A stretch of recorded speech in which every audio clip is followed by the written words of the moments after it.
बच्चों कैसे हो? ठीक हो? आज तुम लोग को हम पढ़ाते हैं। आज बहुत अच्छा टॉपिक है, बहुत अच्छा टॉपिक है आज। लेकिन कहा जाता है कि बहुत बड़ा टॉपिक है, बहुत बड़ा टॉपिक है और बहुत बड़े टॉपिक को बड़ा छोटे में हमने कन्वर्ट किया है, जैसे गागर में सागर वाला सिस्टम। तो समझाते हैं, समझो, फिर बात करते हैं पढ़ाने के बाद। ओके, ठीक, पढ़िए। चलिए, पृथ्वी की गतियाँ, अक्षांश व देशांतर रेखाएं। देखो, जैसे इसको कहा, पृथ्वी की गतियाँ, अक्षांश व देशांतर रेखाएं। ठीक है बेटा, आज तुम लोग ये पढ़ाते हैं, थोड़ा ध्यान देना। हमको लग रहा है फिगर भी तुम लोग समझ में आ रहा होगा। अभी हम फिगर भी समझाएंगे तुम लोग को। पृथ्वी की गतियाँ, अक्षांश व देशांतर रेखा। देखो, इसमें कई चीज़ आ जाएंगी। सबसे पहले पृथ्वी के बारे में बात करते हैं। तुमको मालूम हो, पृथ्वी अपने अक्ष पर पश्चिम से पूर्व की ओर घूमती है। पृथ्वी सूर्य का भी चक्कर लगाती है और अपने अक्ष पर भी घूमती है। तो आप समझाते हैं कुछ। प्रकाश चक्र, ऐसी काल्पनिक रेखा जो पृथ्वी के प्रकाशित और प्रकाशित भागों को बांटती है। ऐसी काल्पनिक रेखा, जैसे देखो, उदाहरण दे लो। ये मान लो पृथ्वी हो गई, ये सूर्य हो गया, सूर्य का ये प्रकाश हो गया। सूर्य का प्रकाश जब पृथ्वी पर पड़ता है तो इसका आधा भाग क्या हो जाता है? प्रकाशित, और आधा भाग क्या होता है? अप्रकाशित। तो जो एक काल्पनिक रेखा हम खींचते हैं उसको हम क्या कहते हैं? प्रकाश चक्र कहते हैं। पृथ्वी की दो गतियां होती हैं। पृथ्वी की दो गतियां, एक घूर्णन गति होता है, एक परिक्रमण होता है। घूर्णन मतलब दैनिक गति, यानी अगर तुम एक उदाहरण देख सकते हो तो जैसे अगर मान लो ये है, कोई भी चीज है जो अपने अक्ष पर इस तरह घूमते जाए, यानी अपने अक्ष पर जो घूमती है उसको घूर्णन गति कहते हैं, जिसको दैनिक गति भी कह सकते हो। पृथ्वी अपने अक्ष पर सदैव पश्चिम से पूर्व की ओर घूमती है। जैसे ये पृथ्वी है, तो पृथ्वी अपने अक्ष पर पश्चिम से पूर्व की ओर घूमती है।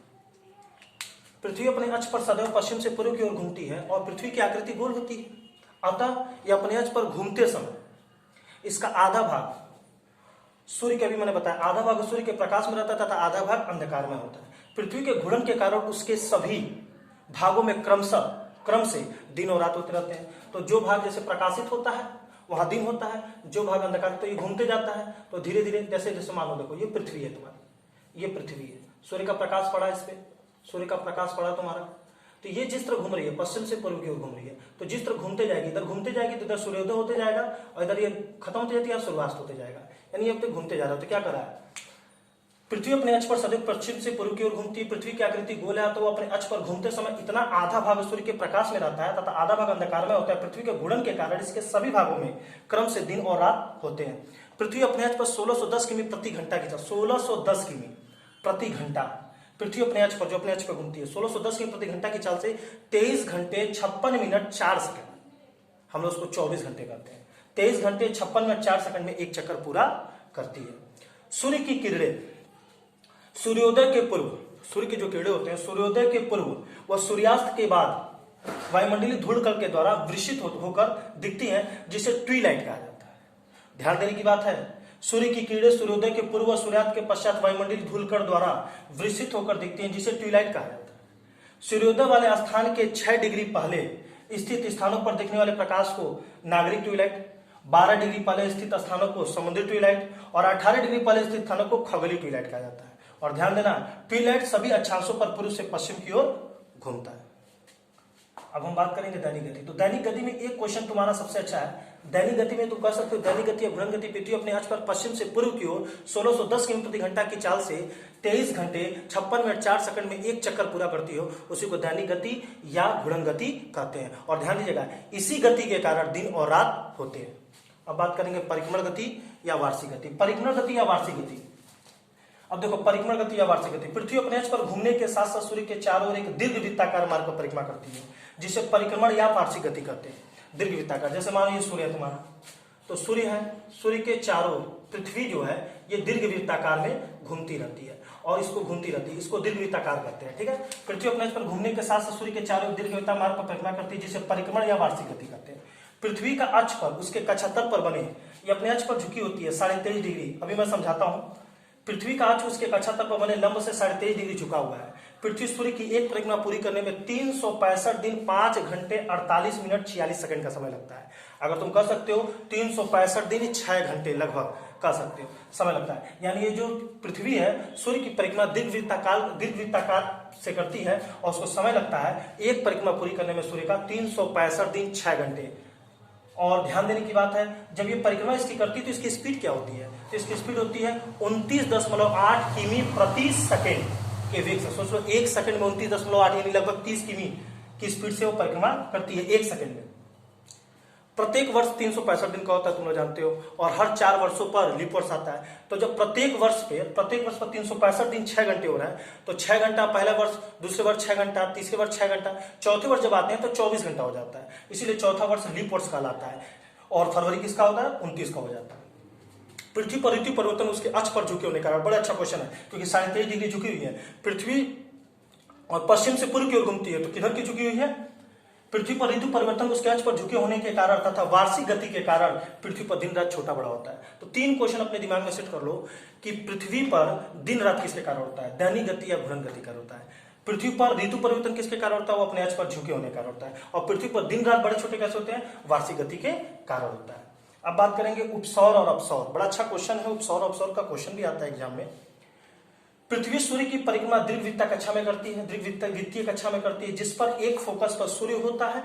जब पृथ्वी सूर्य के अत्यधिक पास होती है तब उसे उपसौर कहते हैं। ध्यान से सुनिएगा, जब पृथ्वी सूर्य के सबसे नजदीक पहुंचती है तो उसको उपसौर कहते हैं। जैसे पृथ्वी सूर्य का चक्कर लगा रही है, इस पूरे भ्रमण में हमको लग रहा है यहां जब पृथ्वी आती है तो सबसे नजदीक आती है, सूर्य के सबसे नजदीक आती है, तो उसको हम क्या कहते हैं? उपसौर कहते हैं। और उस बीच में पृथ्वी और सूर्य के बीच की जो दूरी होती है 14.70 करोड़ किमी होती है। तो उपसौर किसे कहते हैं? पृथ्वी जब सूर्य की दीर्घवृत्ताकार परिक्रमा करता है और उस समय जब पृथ्वी सूर्य के एकदम अत्यधिक पास आ जाता है तो उसको हम उपसौर कहते हैं। और उस समय उसके बीच की दूरी होती है 14.70 करोड़ किमी। अब बात करेंगे अपसौर। तो उपसौर में क्या होता है? पृथ्वी सूर्य के सबसे नजदीक पहुंचती है। और अपसौर में क्या होता है? पृथ्वी सूर्य के सबसे दूर होती है। पृथ्वी जो होती है सूर्य के सबसे दूर होती है। अब देखिएगा, अब इस चक्कर में सबसे दूर पर यही दिखाई दे रहा है, तो यहां पर, तो ध्यान से सुनिएगा, पृथ्वी जब सूर्य के सबसे नजदीक होती है तो वो उपसौर होता है, और पृथ्वी सूर्य के सबसे दूर होती है तो उसे अपसौर कहते हैं। और ध्यान दीजिएगा, वह दिन होता है 4 जुलाई। ये बड़ा अच्छा क्वेश्चन है। 4 जुलाई को पृथ्वी जो है सूर्य से सबसे दूर होती है और 3 जनवरी को पृथ्वी सबसे नजदीक होती है सूर्य के। तो उपसौर में पृथ्वी सूर्य के सबसे नजदीक होती है, वो डेट होता है 3 जनवरी, और दूरी होती है दोनों के बीच में 14.70 करोड़ किमी। और वही चीज अपसौर में पृथ्वी सूर्य के सबसे दूर होती है और दूरी होती है उनके बीच में 15.21 करोड़ किमी। और वह दिन कौन सा होता है? 4 जुलाई। तो दोनों डेट आपको याद है, 3 जनवरी 4 जुलाई। 3 जनवरी उपसौर और 4 जुलाई अपसौर। एफसाइड रेखा, जैसे भी मैंने बताया, प्रकाशक ऐसी काल्पनिक रेखा जो सूर्य के प्रकाशित भाग और अप्रकाशित भाग को विभाजित करती है, उसी प्रकार एफसाइड रेखा उपसौर और अपसौर को मिलाने वाली एक काल्पनिक रेखा जो सूर्य के केंद्र से गुजरती है। इसका अगर फिगर हम देखते हैं तो जैसे मान लीजिए सूर्य हो गया, ये आपके दीर्घवृत्ताकार हो गया, ठीक है। दीर्घवृत्ताकार में एक जगह सूर्य आपका यहाँ हो गया और एक नजदीक में हम सूर्य यहाँ बना लेते हैं। अब यहाँ पर है पृथ्वी। अब ये जो आपको सूर्य हो गया, अब ये पृथ्वी जब दूर है केंद्र से, पृथ्वी जब दूर है तो ये क्या हो जाएगा? अपसौर। और जब नजदीक है तो क्या हो जाएगा? उपसौर। तो इस दोनों को मिलाने वाली काल्पनिक रेखा को हम क्या कहते हैं? एफसाइड रेखा, ठीक है। अब एक चीज और देख लीजिएगा आप लोग, 23.5 डिग्री झुका हुआ है पृथ्वी अपने अक्ष कक्षातल पर बने लंब से 23.5 डिग्री झुका हुआ है।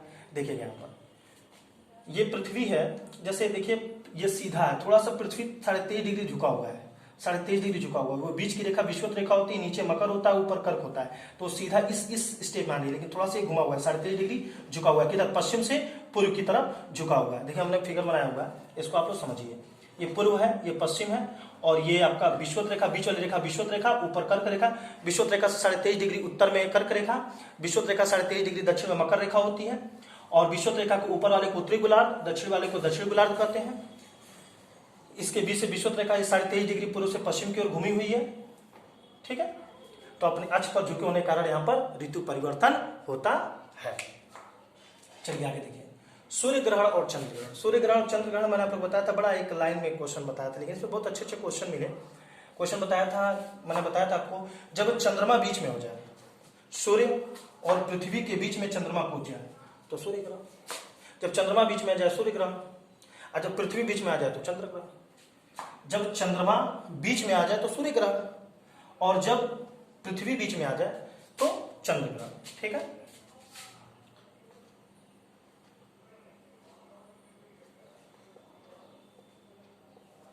आगे देखिए, पृथ्वी और चंद्रमा, सूर्य ग्रहण और चंद्र ग्रहण, थोड़ा ध्यान दीजिए इस पर। पृथ्वी और चंद्रमा दोनों ही सूर्य के प्रकाश से प्रकाशित होते हैं।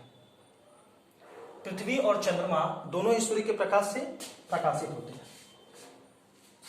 पृथ्वी और चंद्रमा की घूर्णन गति समान होती है, जिसके कारण पृथ्वी पर से चंद्रमा का केवल एक ही भाग दिखाई देता है। ये तो तुम लोगों को पढ़ाए भी थे, पृथ्वी से चंद्रमा का 57% भाग दिखाई देता है, एक ही परसेंट, आधा ही भाग दिखाई देता है। पृथ्वी पर चंद्रमा का संपूर्ण प्रकाशित भाग महीने में केवल एक बार, अर्थात सुनिएगा, पृथ्वी पर चंद्रमा का संपूर्ण प्रकाशित भाग महीने में केवल एक बार, अर्थात पूर्णिमा के दिन ही दिखाई देता है। ठीक इसी प्रकार महीने में केवल एक बार चंद्रमा का अंधकारमय जो भाग है पूर्ण रूप से कब दिखाई देता है? अमावस्या के दिन। बड़ा बेहतरीन क्वेश्चन है। चंद्रमा का देखिएगा आधा भाग हमको दिखाई देता है, तो आधा भाग जो प्रकाशित भाग है हमको पूर्णिमा को दिखाई देता है, और चंद्रमा का आधा भाग जो अंधकारमय होता है वो हमको अमावस्या को दिखाई देता है। ठीक है, सूर्य पृथ्वी तथा चंद्रमा की रेखीय स्थिति को युति या वियुति कहते हैं। सूर्य पृथ्वी तथा चंद्रमा की रेखीय स्थिति को युति और वियुति कहते हैं। युति जब सूर्य पृथ्वी और चंद्रमा की रेखीय स्थिति को, ठीक है, युति जिसमें सूर्य एवं पृथ्वी के बीच में, जिसमें सूर्य तथा पृथ्वी के मध्य में चंद्रमा आ जाता है। युति यानी सूर्य ग्रहण, सूर्य और पृथ्वी के बीच में चंद्रमा आ जाए, सूर्य और पृथ्वी के बीच में चंद्रमा आ जाए तो उसे युति या सूर्य ग्रहण भी हम लोग कहते हैं, युति कहते हैं। सूर्य तथा पृथ्वी के मध्य में चंद्रमा आ जाता है, इसके फलस्वरूप अमावस्या होता है। और मैंने बताया कि सूर्य ग्रहण हमेशा अमावस्या को ही होता है, सूर्य ग्रहण हमेशा अमावस्या को होता है, क्योंकि अमावस्या के दिन चंद्रमा का अंधकारमय भाग दिखाई देता है, जिसमें सूर्य तथा पृथ्वी के मध्य चंद्रमा आ जाता है। इसके फलस्वरूप अमावस्या होता है। अमावस्या के ही सूर्य ग्रहण लगता है। जब दिन के समय सूर्य एवं पृथ्वी के बीच चंद्रमा आ जाए, सूर्य प्रकाश की बजाय चंद्रमा की परछाई, सूर्य प्रकाश की बजाय चंद्रमा की परछाई पृथ्वी पड़े, तब उस स्थिति में सूर्य ग्रहण करते हैं। जैसे ये देखिए सूर्य बना हुआ, सूर्य का जो प्रकाश है जब यहां तक आ रहा है तो जब ये हिस्सा जो है, ये हिस्सा में दिखाई नहीं देगा, ये हिस्सा में दिखाई नहीं देगा।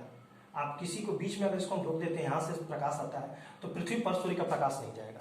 जब पृथ्वी पर सूर्य का प्रकाश जब पृथ्वी पर नहीं जाएगा तो उस समय क्या हो जाएगा? सूर्य ग्रहण, क्योंकि सूर्य हमें दिखाई नहीं देगा, क्योंकि बीच में क्या आ गया है? चंद्रमा आ गया है।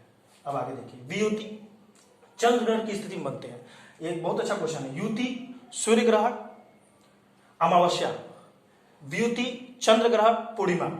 चंद्र ग्रहण की स्थिति बनते हैं तब पृथ्वी सूर्य और चंद्रमा के बीच में आ जाता है, तब पृथ्वी सूर्य और चंद्रमा के बीच में आ जाता है, तो सूर्य की रोशनी चंद्रमा तक नहीं पहुंच पाती और पृथ्वी की छाया के कारण उस पर अंधेरा छा जाता है।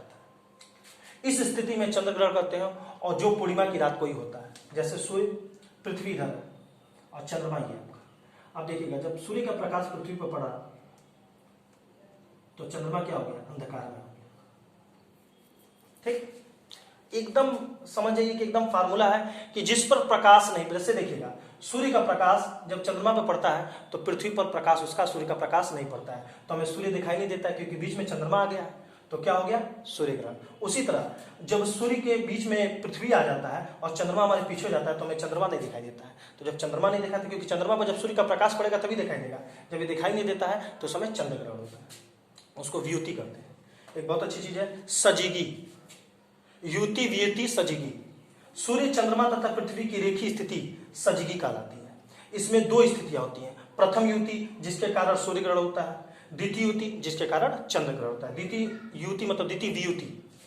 युति अमावस्या के दिन होता है क्योंकि उस दिन सूर्य ग्रहण होता है, वियुति पूर्णिमा के दिन होता है क्योंकि उस दिन चंद्र ग्रहण होता है। और ध्यान दीजिएगा, अमावस्या को हम न्यू मून भी कहते हैं और पूर्णिमा को हम फुल मून भी कहते हैं। तो आपका घूर्णन हो गया। तो इंपॉर्टेंट क्वेश्चन घूर्णन में, पृथ्वी जो होती है अपने अक्ष पर घूमती है 1610 किमी प्रति घंटा की चाल से 23 घंटे 56 मिनट 4 सेकंड को 24 घंटे कहते हो, में एक चक्कर पूरा करती है। इसी कारण दिन रात होता है और परिक्रमण, जब पृथ्वी सूर्य की परिक्रमा करती है 29.8 किमी प्रति सेकंड की रफ्तार से, यानी 30 किमी प्रति सेकंड की रफ्तार से, 365 दिन 5 घंटे 48 मिनट 46 सेकंड, जिसमें तुम कह सकते हो 365 दिन 6 घंटे लगते हैं, तो उसको हम परिक्रमण या वार्षिक गति कहते हैं, जिसके कारण दिन रात बड़ा छोटा होता है। और इसके बाद हर एक वर्ष में 6 घंटे, अगले वर्ष 6 घंटे, इसी तरह चौथा वर्ष 24 घंटे का हो जाता है, तो वो लीप वर्ष हो जाता है, और फरवरी 29 का हो जाता है। अपसौर उपसौर तुम लोगों को बताई दिए, सूर्य के जब सबसे नजदीक पृथ्वी पहुंचती है तो उपसौर, और सबसे दूर पहुंचती है तो अपसौर, एफसाइड रेखा, दोनों को मिलाने वाली काल्पनिक रेखा। प्रकाश चक्र प्रकाशमान अंधकारमय भाग को अलग करती है पृथ्वी के। 23.5 डिग्री पृथ्वी अपने अक्ष पर झुकी है पश्चिम से पूर्व की ओर। सूर्य ग्रहण, चंद्र ग्रहण, इसके बारे में बस एक लाइन समझ लो। सूर्य ग्रहण जब बीच में चंद्रमा आ जाए, चंद्र ग्रहण जब बीच में पृथ्वी आ जाए। और एक चीज और तुम सुन सकते हो इसके अलावा कि युति यानी सूर्य ग्रहण, वियुति यानी चंद्र ग्रहण, अमावस्या सूर्य ग्रहण में, अमावस्या सूर्य ग्रहण हमेशा अमावस्या का दिन लगता है, और चंद्र ग्रहण पूर्णिमा के दिन होता है। और अमावस्या को न्यू मून भी कहते हैं और पूर्णिमा को फुल मून भी कहते हैं। थोड़ा सा है, चलो अभी आगे बताते हैं। पिक इसका ले लो बेटा, फिर हम आगे बताते हैं।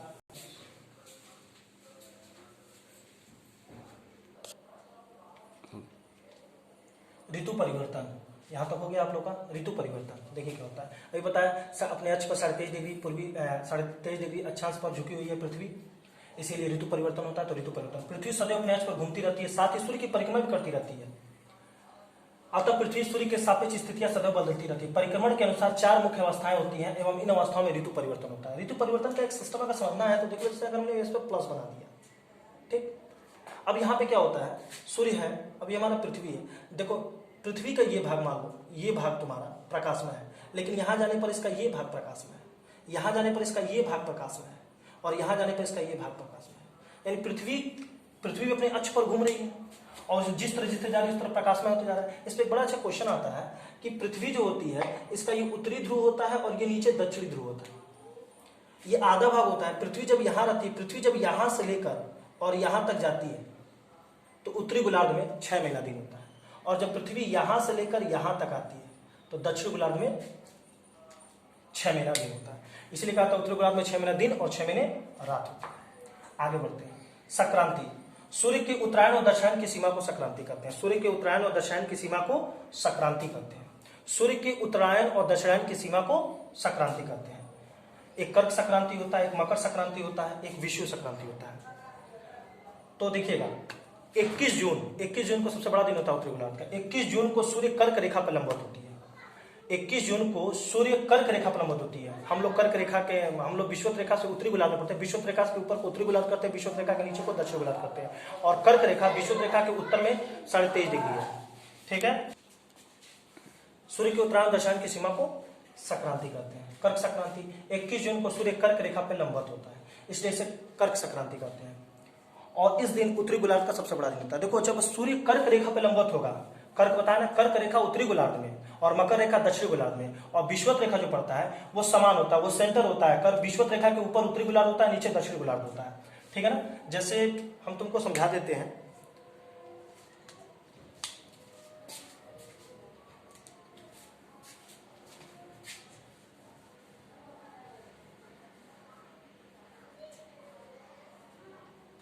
जैसे ये पृथ्वी है, ऊपर कर्क रेखा है, नीचे मकर रेखा है, बीच में विषुवत रेखा होता है। विषुवत रेखा के ऊपर को उत्तरी गोलार्ध, नीचे को दक्षिण गोलार्ध कहते हैं। ये सूर्य है। सूर्य का प्रकाश अगर कर्क रेखा पर लंबवत पड़ेगा तो कर्क संक्रांति होगा, मकर रेखा पर लंबवत पड़ेगा तो मकर संक्रांति होगा, और विषुवत पड़ेगा तो विषुव संक्रांति होगा, ठीक है। 21 जून को सूर्य कर्क रेखा पर लंबवत होता है, इसलिए कर्क संक्रांति कहते हैं। इस दिन उत्तरी गोलार्ध का सबसे बड़ा दिन होता है। वस्तुतः 21 मार्च के बाद सूर्य उत्तरायण होने लगता है एवं उत्तरी गोलार्ध के दिन की अवधि बढ़ने लगती है। 21 मार्च से सूर्य उत्तरायण होने लगता है एवं उत्तरी गोलार्ध के दिन की अवधि बढ़ने लगती है, जिससे वहां ग्रीष्म ऋतु का आगमन होता है। यानी हमारे यहाँ 21 मार्च के बाद से ग्रीष्म ऋतु का आगमन होने लगता है। और हमारे यहाँ सबसे बड़ा दिन कौन सा होता है? 21 जून होता है। उत्तरी गोलार्ध का सबसे बड़ा दिन 21 जून होता है। हम उत्तरी गोलार्ध में रहते हैं, इसीलिए 21 जून क्रांति। 22 दिसंबर को सूर्य मकर रेखा पर लंबवत होता है। मैंने बताया ना, जब मकर रेखा पर सूर्य लंबवत हो, 22 दिसंबर को सूर्य मकर रेखा पर लंबवत होता है, इसलिए इसे मकर संक्रांति कहते हैं। इस दिन दक्षिण गोलार्ध का सबसे बड़ा दिन होता है विषुव संक्रांति। यह पृथ्वी की वो स्थिति होती है जब सूर्य की किरणें विषुव रेखा पर लंबवत होती हैं और सर्वत्र यहाँ पर दिन और रात दोनों बराबर होते हैं। वह डेट होता है 23 सितंबर और 21 मार्च। तो ध्यान सुनिएगा, उत्तरी गोलार्ध का सबसे बड़ा दिन 21 जून, दक्षिण गोलार्ध का सबसे बड़ा दिन 22 दिसंबर, और उत्तरी गोलार्ध और दक्षिण गोलार्ध दोनों पर विषुव संक्रांति में दिन बड़े और छोटे होते हैं। 23 सितंबर और 21 मार्च को यहाँ पर दिन बड़े और छोटे बराबर होते हैं। इसे क्रमशः शरद विषु एवं बसंत विषु भी कहते हैं। और एक बहुत अच्छा क्वेश्चन भी मैंने बताया है कि 21 जून को योग दिवस क्यों मनाया जाता है, क्योंकि उत्तरी गोलार्ध का सबसे बड़ा दिन था। अब हम बात करते हैं देशांतर की। देखिए देशांतर ग्रीनविच रेखा से कंटिन्यू बोलना है, चलो ठीक है। देशांतर ग्रीनविच रेखा से किसी स्थान की कोणात्मक दूरी को उस स्थान का देशांतर कहते हैं, अथवा उत्तरी और दक्षिणी ध्रुव को मिलाने वाली काल्पनिक रेखा को देशांतर रेखा कहते हैं। उत्तरी गोलार्ध दक्षिण गोलार्ध, उत्तरी गोलार्ध को दक्षिण गोलार्ध को मिलाने वाली जो काल्पनिक रेखा है उसको क्या कहते हैं, देशांतर कहते हैं। दो देशांतर के बीच की दूरी होती है 111.32 किमी होती है। और ध्यान दीजिएगा, दो देशांतर के बीच की दूरी को हम गोरे भी कहते हैं। दो देशांतर के बीच की दूरी को हम गोरे भी कहते हैं। ग्रीनविच वेधशाला से गुजरने वाली, अब कहेंगे ग्रीनविच वेधशाला, तो ग्रीनविच वेधशाला यानी GMT कह सकते हैं। देखिएगा ग्रीनविच लंदन के पूर्व में, शायद आयरलैंड का, वो आयरलैंड से माना जाता है। लंदन के पूर्व में ग्रीनविच नामक स्थान पर स्थित रॉयल वेधशाला से गुजरने वाली रेखा को प्रधान मध्याह्न रेखा या GMT या ग्रीनविच रेखा मानकर स्टार्ट किया जाता है। और इसको हम शून्य मानते हैं, ये ग्रीनविच रेखा शून्य होती है। और यहां से इधर पूर्वी गोलार्ध होता है और इधर पश्चिमी गोलार्ध का आता है। पूर्वी देशांतर और ये कह सकते हैं पश्चिमी देशांतर कह सकते हैं। अब ये ग्रीनविच रेखा लंदन से गुजरती है, वही लंदन के पूर्व में ग्रीनविच रेखा गुजरती है, ये सीधे गुजरती है। यहाँ पर इसका मान 0 डिग्री होता है। यहाँ से जिस तरह ये बढ़ते जाएगी, तो यहाँ पे एक चीज और आपको बता दें, पृथ्वी 24 घंटे में 360 डिग्री घूमती है। पृथ्वी 24 घंटे में 360 डिग्री घूमती है। जब 24 घंटे में 360 डिग्री घूमेगी तो 1 घंटे में 15 डिग्री घूमेगी, और जब 1 घंटे में 15 डिग्री घूमेगी तो 15 डिग्री बराबर 60 मिनट, तो 4 मिनट बराबर 1 देशांतर, यानी 4 मिनट में 1 देशांतर का समय लगता है। अब देखिएगा 15 डिग्री यानी यहां से यहां तक, क्योंकि हम यहां बताया आपको अंतरराष्ट्रीय मानक समय विश्व को 24 कटिबंधों में बांटा गया, 24। तो देखिएगा 6 इधर 6 इधर, 6 टोटल हो गया 12 आगे और 12 पीछे का, टोटल हो गया 24। तो यहां से यहां तक 1 घंटा यानी 15 डिग्री, फिर यहां से आगे 2 घंटा यानी 30 डिग्री, इसी तरह 3 घंटा, 4 घंटा, 5 घंटा और 6 घंटा। 6 घंटे में 90 डिग्री धर गया, 6 घंटे में 90 डिग्री धर गया, 90 180, 12 घंटे 180, 24 घंटे 360। ग्रीनविच रेखा किसी स्थान की कोणात्मक दूरी को उस स्थान का देशांतर कहते हैं, अथवा उत्तरी और दक्षिणी ध्रुव को मिलाने वाली काल्पनिक रेखा को देशांतर कहते हैं। विषुवत रेखा पे इसके बीच की दूरी की अधिकतम दूरी होती है, इनके बीच की, इस दोनों के बीच की जो दूरी होती है वो 111.32 किमी होती है। ग्रीनविच वेधशाला से गुजरने वाली देशांतर रेखाओं का मान 0 होता है। इससे हम 180 डिग्री पूर्वी देशांतर, 180 डिग्री पश्चिमी देशांतर की गणना करते हैं।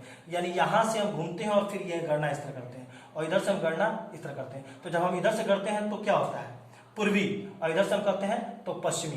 पूर्वी हमेशा प्लस में जाता है और ये हमेशा माइनस में जाता है। जैसे अब देखिए यहाँ पे ग्रीनविच, यहाँ लंदन हम कर रहे हैं, यहीं पे लंदन है, ठीक। भारत हमारा यहाँ पर है, तो हम ग्रीनविच रेखा से 5.5 घंटा आगे है, और यहाँ पर अमेरिका है, तो ग्रीनविच रेखा से वो माइनस में है, ठीक है। इस तरह बढ़ते जाता है। पृथ्वी 24 घंटे में 360 डिग्री घूमती है। शून्य अक्षांश एवं शून्य अक्ष देशांतर अटलांटिक महासागर में काटती है। बड़ा अच्छा क्वेश्चन है। शून्य अक्षांश और शून्य अक्ष देशांतर अटलांटिक महासागर में एक दूसरे को काटती हैं। अंतरराष्ट्रीय मानक समय विश्व को 24 जोनों में विभाजित किया गया है। भारत का मानक समय कितना है, 82.5 डिग्री पूर्वी देशांतर, जो ग्रीनविच रेखा से कितना घंटे आगे है, 5.5 घंटे आगे है। अभी मैंने बताया आपको यहां पर 1 घंटे में 15 डिग्री, तो 5 घंटे में 15 × 5 = 75, और आधे घंटे में 7.5, तो 75, 7.5, 82, तो हम 82.5 डिग्री आगे हैं, यानी 5.5 घंटे हम ग्रीनविच रेखा से आगे हैं, ठीक है। आगे देखिए अक्षांश, इसको थोड़ा सा ध्यान दीजिएगा। अक्षांश, पृथ्वी पर अक्षांश एक काल्पनिक रेखा है जो उत्तरी और दक्षिणी ध्रुवों के बीच खींची गई है। अब देखिएगा, जिस प्रकार देशांतर जो होता है ग्रीनविच रेखा से पूर्व की तरफ और पश्चिम की तरफ हम जाते हैं, देशांतर होता है, उसी तरह अक्षांश जो होता है ये विषुवत रेखा है। आइए इसके बारे में थोड़ा मैं समझा देता हूं, फिर बताता हूं, ठीक है। विषुवत रेखा, देखिए पृथ्वी के बीचों बीच से जो रेखा काटती है उसको विषुवत रेखा कहते हैं। पृथ्वी के बीचों बीच से जो रेखा काटती है उसको विषुवत रेखा कहते हैं। ये विषुवत रेखा, विषुवत रेखा से 23.5 डिग्री उत्तर में कर्क रेखा है, 23.5 डिग्री दक्षिण में मकर रेखा। ठीक, और यहां ध्यान दीजिएगा, विषुवत रेखा से 66.5 डिग्री उत्तर में आर्कटिक वृत्त है। अब विषुवत रेखा से दक्षिण में 66.5 डिग्री अंटार्कटिक वृत्त है। अंटार्कटिक वृत्त दक्षिण गोलार्ध ध्रुव में है और आर्कटिक वृत्त उत्तरी ध्रुव में है। ठीक है, पृथ्वी पर अक्षांश एक काल्पनिक रेखा है जो उत्तरी और दक्षिण ध्रुव के बीच खींची गई है, और यही विषुवत रेखा पृथ्वी को दो भागों में बांटती है, उत्तरी गोलार्ध और दक्षिण गोलार्ध। तो पृथ्वी पर अक्षांश एक काल्पनिक रेखा जो उत्तरी और दक्षिण ध्रुव के बीच खींची गई है। विषुवत वृत्त का प्रत्येक बिंदु दोनों ध्रुव के ठीक बीच में पड़ता है। इस प्रकार विषुवत वृत्त के उत्तरी भाग को उत्तरी गोलार्ध और दक्षिण भाग को दक्षिण गोलार्ध कहते हैं। किसी दिए गए बिंदु पर विषुवत वृत्त के उत्तर या दक्षिण की कोणीय दूरी के मान को अक्षांश कहते हैं, जिसे विषुवत वृत्त दोनों ध्रुव की ओर अंशों से मापा जाता है। दो अक्षांश रेखाओं के बीच की दूरी को 111 किमी कहते हैं और उनके बीच की दूरी को जोन कहते हैं। अब थोड़ा सा इसको समझाएंगे, तो अब आओ थोड़ा सा इसके बारे में समझा दें। वृत्त के बारे में देखो, ये विषुवत वृत्त है। विषुवत वृत्त के ऊपर में उत्तरी गोलार्ध हो गया, नीचे हो गया दक्षिण गोलार्ध। विषुवत वृत्त से 23.5 डिग्री हो गया कर्क रेखा, 23.5 डिग्री हो गया मकर रेखा। अब थोड़ा सा इसको समझना बेटा, यहाँ पर हम एक चीज बताएंगे, कटिबंध। प्रत्येक गोलार्ध को ताप के आधार पर कई भागों में बांटा गया है, इन भागों को कटिबंध कहते हैं। ताप के आधार पर जिस तरह बांटा गया है उनको हम कटिबंध कहते हैं। प्रत्येक गोलार्ध को ताप के आधार पर बांटा गया है उसको हम कटिबंध कहते हैं। सबसे पहले होता है उष्ण कटिबंध, विषुवत रेखा से 30 डिग्री उत्तर और 30 डिग्री दक्षिण। ये विषुवत रेखा से देखो 23.5 डिग्री ऊपर कर्क है, 23.5 डिग्री नीचे मकर है, लेकिन यही विषुवत रेखा से अगर हम 30 डिग्री उत्तर जाते हैं और 30 डिग्री दक्षिण जाते हैं तो ये वाला हिस्सा पृथ्वी के बीच का हिस्सा, ये ध्यान देना, सबसे ज्यादा गर्म होता है। सबसे ज्यादा, यहाँ पर तुमको भारत का नक्शा बना देते हैं।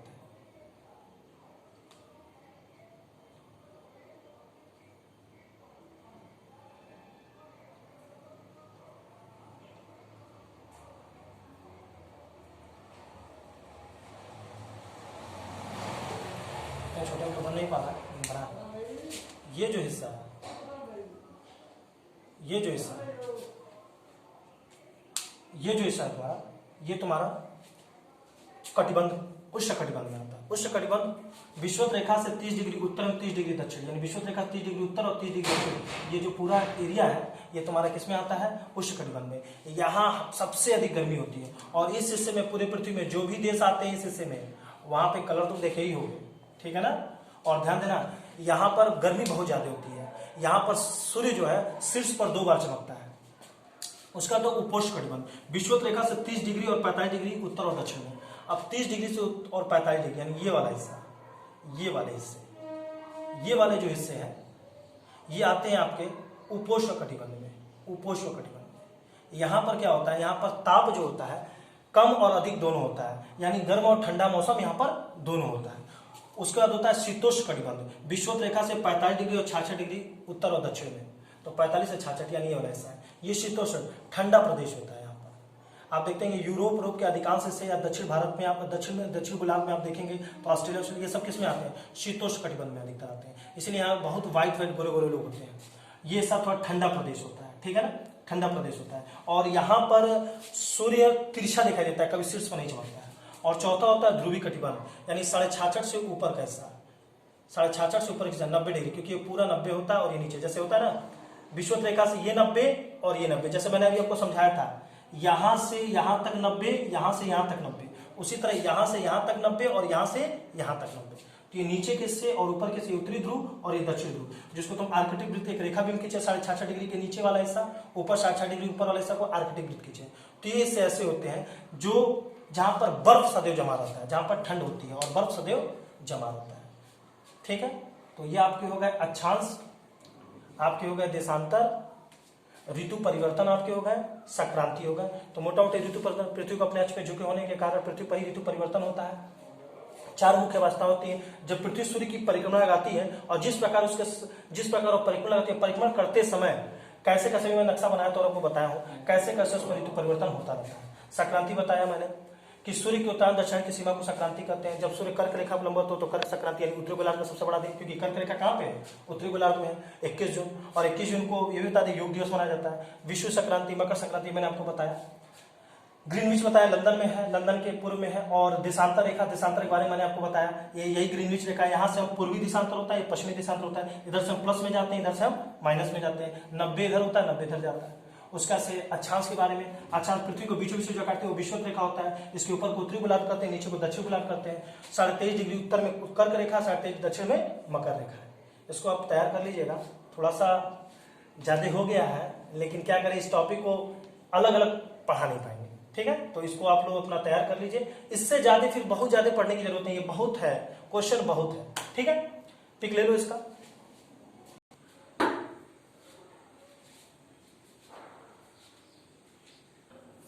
और बच्चों तो कंप्लीट हो गया। इसको आप लोग ध्यान से अच्छे से देख लीजिएगा। बहुत अच्छा है, एल्यूशन में पृथ्वी सौदिक संदर्भ है। इसको पढ़ लीजिएगा और क्वेश्चन को तैयार कर लीजिएगा, ठीक है। तो एक लाइन सुना दे, फिर छुट्टी करें तुम लोग का। पढ़ो अच्छे से। हम देखो तुम लोग भी मेहनत कर रहे हैं, घबराओ मत। अब थोड़ा सा सामने बैठ के पढ़ाने में और उस तरह में थोड़ा सा अंतर पड़ता है। जो मुस्कुरा रहा है उसे दर्द ने पाला होगा, जो मुस्कुरा रहा है उसे दर्द ने पाला होगा, जो चल रहा है उसके पाँव में छाला होगा।